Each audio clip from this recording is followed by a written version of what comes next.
Si tu crois que la spiritualité, ce sont les bisounours, les câliner des arbres, tu vois, c'est des licornes, tu vois. Enfin, c'est tout mignon, c'est tout doux, c'est rose, c'est feutré. Je pense que la réalité va vite te faire déchanter, tu vas rapidement débander. Salut à toi, c'est Tonton Pascal et aujourd'hui, je vais te partager un extrait d'une interview que j'ai faite avec mon ami Ariel du compte Conte de Fées. Et voilà, on a eu une discussion là il y a quelques mois. Bon, elle est disponible sur ma chaîne YouTube. Et je te mettrai le lien juste en dessous, t'inquiète. Et dans cet extrait, je partage un concept sur comment je perçois aujourd'hui la spiritualité. Et aujourd'hui, je vais te partager le concept de banque spirituelle. Et je te montre ça tout de suite. C'est parti. Il se trouve que l'univers sait exactement où appuyer et connaît tes failles. Donc crois-moi que t'inquiète pas, il saura appuyer là où ça fait mal et surtout là où il y a une faille chez toi. D'où l'intérêt de bien protéger sa bulle. Et oui, et surtout, quand tu as ce désir d'évolution, bizarrement, voilà, il va t'arriver certaines choses et tu vas commencer à mal le prendre et te dire: «Mais pourquoi il m'arrive ça? Je pensais que tout allait bien». Puis après tu te souviens, tu dis: «Ah oui, mais c'est vrai que j'avais émis le souhait d'évoluer. Ah bah oui, ça va pas se passer exactement comme je le souhaite». Ça Ouais, c'est aussi, ça. C'est ça. mmh. Ah, alors, c'est bien, tu vois, ça me fait penser à une théorie. Je sais pas si je te l'ai encore partagée, donc là c'est bien, on va en profiter. J'ai une Dis-moi. théorie justement par rapport au fait que tu évolues en fait, et on va refaire le lien avec l'argent. Donc ça, c'est bien. Tu vois, ça me rappelle- je vais la tester. J'ai jamais fait de dessin par rapport à cette théorie. Donc là, on est sur une première. Donc là, on va faire un crash test. Allez. Je me suis posé une question là, il n'y a pas longtemps. Tu vois, on parle souvent des banques. On parle Mmh. souvent des banques. Hop, alors, attends, je vais agrandir comme ça, au moins, ce sera plus simple. Voilà, on parle souvent des banques en disant que ouais, les banques, en fait, elles dirigent le monde, que franchement, s'il n'y avait pas les banques, ça se passerait bien. Moi, je me suis posé une question. Je me suis dit, mais attends, le monde fonctionne par holofractographie. L'holofractographie, on rappelle, c'est le tout qui se répète dans la matière. Oui. C'est l'idée que l'information qui vient de l'espace, à un moment donné, va se reproduire et va se recréer sur Terre et dans la matière. C'est-à-dire que euh, une fractale, un morceau d'information, on va être capable de retrouver ce morceau d'information dans la matière et notamment dans voilà, notamment sur Terre. Je me suis dit, mais attends, si en fait la banque, c'était pas le problème, mais ne faisait que mimétiser, imiter en fait qu'une mécanique universelle. Et donc je me suis dit, mais au final, est-ce que les banques ne manifesteraient pas un phénomène, on va dire, universel ou même spirituel? Et j'ai poussé la réflexion, et donc voici l'hypothèse que je propose. Tu me diras si tu la valides ou pas, si je raconte de la merde. Mais Écoute, on écoute. voilà l'hypothèse que j'ai eue et qui, pour l'instant, me parle bien. Au départ, alors hop, j'espère que je vais retrouver, normalement, voilà. Il y a le cœur, nos intuitions. Alors normalement, je dois avoir, voilà, on a ce qui concerne le cœur. Donc le cœur, c'est quoi? C'est nos intuitions, notre âme, notre ADN. Voilà. Oui. Donc c'est tout ce qui va concerner, voilà, notre information. On peut également y associer un autre symbole qui est le soleil. Normalement, voilà, le soleil. Mmh. Donc, on a cette information-là. Cette information, à un moment donné, elle va devoir traverser, elle va vouloir se manifester dans la matière. Donc la matière, ce serait ce qui se trouve de l'autre côté, ce serait ici. Donc la matière, ici, en fait, ce serait le corps, le on va appeler ça le matériel,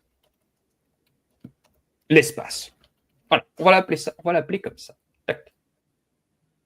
Mais que pour que l'intuition se manifeste et, hop, et aille dans la matière, elle doit franchir une barrière. Et en général, Mhm. cette barrière, c'est notre ego. Bah, c'est notre ego, c'est le cerveau. Donc, on va remonter. Hop, voilà. Normalement, j'avais un cerveau tout près. Voilà. Hé, hé, hé. Voilà. Il y a le cerveau qui se trouve ici.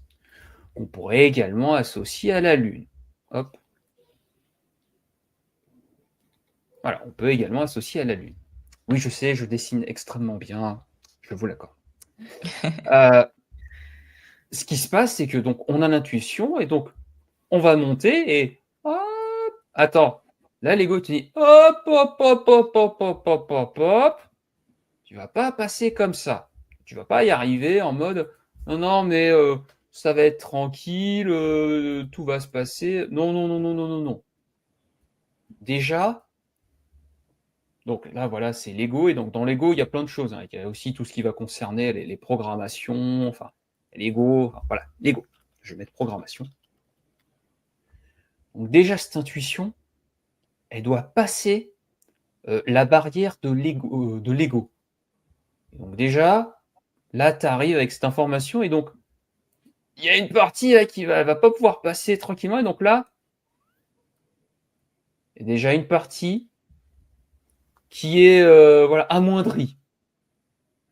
Donc, déjà, ça pique. Mais c'est pas terminé. Pour moi, il y a aussi une autre barrière que tu dois passer, donc c'est la barrière justement du matériel.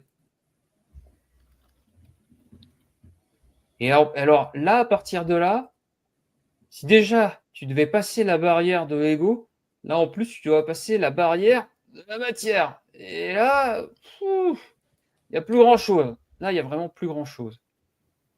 Et c'est là où je me dis qu'au final, en fait, ce que l'on paye ici, Mhm. c'est ce qu'on pourrait appeler dans la spiritualité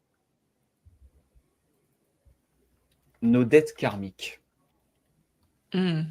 Et en fait, pour moi, l'hypothèse que je place, c'est que comme une banque, elle va t'accorder un prêt, tu vois, la banque t'accorde un prêt si tu montres des gages de confiance. Et tu vois, on revient à la notion de confiance. Si Mhm. tu n'as pas ces gages de confiance, tu vas être endetté et tu vas devoir payer plus cher pour pouvoir avoir Mhm. accès à du crédit. Ma réflexion, c'est de me dire, au final, pour manifester une information de l'âme ou une intuition, ben en fait, tu dois d'abord payer. En fait, tu dois d'abord payer ton entrée. En fait, tu payes ton entrée dans la matière. C'est qu'avant de Mhm. pouvoir manifester, tu dois pouvoir payer ton entrée dans la matière. Tu le payes d'abord par tes programmations, Mhm. sans parler de tout l'héritage génétique, Ah du oui. Mhm. transgénérationnel. Oui, voilà, oui, parce qu'il n'y a pas que ça dans les dettes karmiques. Je vais le noter, hein. On va noter également transgénérationnel, hein. Bah oui, parce que sinon ce serait pas drôle. Voilà, bah oui, oui, bah oui. Et oui. Donc, c'est également ça que tu payes. Non seulement tu payes pour ta gueule, mais tu payes également le transgénérationnel, hein. Sinon, ce serait pas drôle. Non seulement tu payes pour toi, non seulement tu as les dettes, on va dire, de ton patrimoine génétique, et ensuite, à partir du moment où tu as payé, tu peux potentiellement manifester le peu d'intuition qui te reste. Alors, tu vas me dire, ouais, c'est marrant, en fait, tu es en train de me dire que en fait, c'est compliqué et que en fait, c'est compliqué de se connecter, on va dire, à notre intuition. Bah oui, Mhm. en fait, oui, tout simplement oui. Complètement oui, parce qu'au final, avant de pouvoir manifester ton intuition, tu dois d'abord payer l'entrée. Mhm. Et que, pour l'instant, la seule hypothèse que j'ai à ce jour, c'est la seule que j'ai à ce jour, c'est qu'à partir du moment où, au final, hop, tu te positionnes dans ton plan et que bah, tu protèges vraiment bien ta bulle, c'est uniquement à partir de ce moment-là que tu vas pouvoir traverser et donc transcender bah, tout ce que tu dois dans la matière pour rentrer en fait pour manifester. Pourquoi? Parce que derrière, à partir du moment où tu es dans ton plan, et ben étrangement, tu manifestes de la confiance Et donc cette confiance, elle permet de pouvoir payer ton entrée dans la matière et donc de manifester ce que tu as vraiment envie.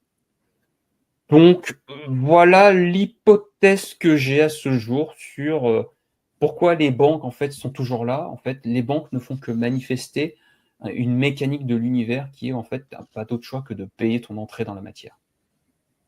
Ben écoute, merci pour cette théorie. J'y avais vraiment jamais pensé. Bah, en même temps, je pense qu'il n'y a que toi pour théoriser quelque chose de pareil. Ce qui est intéressant, tu vois, c'est que tu parles du plan. En anglais, on dit c'est ton pass, tu vois, c'est ton pass Mmh. pour cette entrée-là, justement. Et pass, en anglais, ça veut dire réussir. Donc, il y a forcément de la confiance, de la réussite et donc de l'abondance derrière. Euh, oui, tu parlais de tout ce qui est dette karmique, transgénérationnelle. En fait, c'est tout ce qui va venir filtrer et voir de quel bois tu es fait, littéralement. Est-ce que tu vas continuer, tu vas persister, malgré toutes tes programmations, malgré tout le transgénérationnel? Parce qu'en fait, il faut faire un nettoyage, hein. Quand je te dis qu'il faut filtrer, c'est qu'il faut faire un nettoyage pur et dur. Et c'est ce que Team Complètement. Jesus, c'est ce que Yeshua est venu faire, c'est qu'il est venu nettoyer une lignée d'informations assez importante. Et en fait, nous, c'est ce qu'on vient faire à notre plus petite échelle, parce que bon, on n'a pas toutes les 72 lignées à nettoyer, Dieu merci, ça se ferait beaucoup. Heureusement, heureusement. Ouais, j'ai pas les épaules pour ça, je t'avoue. Non. Mais bon, déjà, Déjà, on doit le faire pour notre ouais, déjà, on doit le faire pour ouais, notre propre lignée et franchement, putain, c'est du taf. Je te le dis tout de suite. c'est du taf. Ouais, C'est du taf. notamment quand tu es vibration maître, hein, donc ouais. Ouais. T'as un petit échantillon, déjà, c'est dur.